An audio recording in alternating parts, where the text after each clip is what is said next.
Hi, it's Mr. Schneider again. It's podcast 12.1. We're looking at the United States economy, characteristics of the U.S. economy, and there's a bunch of them. All right, so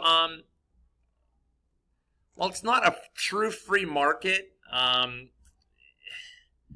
For the most part, our markets are generally allowed to operate without government influence, and generally prices are determined by things like supply and demand, as buyers and sellers work with each other in the marketplace.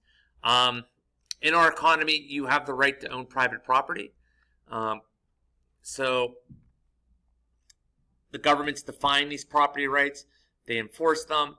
But, when I go to buy a house, I'm allowed to do that. And the government, with very few stipulations, can stop me from doing that.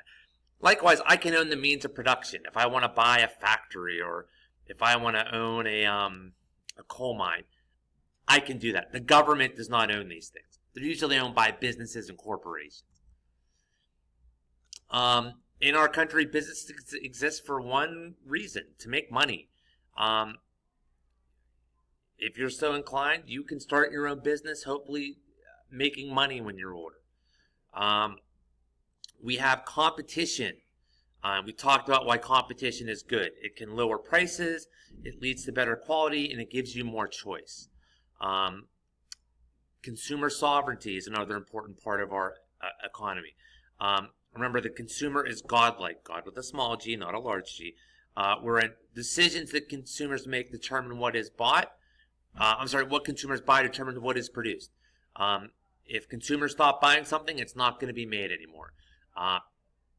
There's very few companies that make horse and buggies anymore because people buy cars now.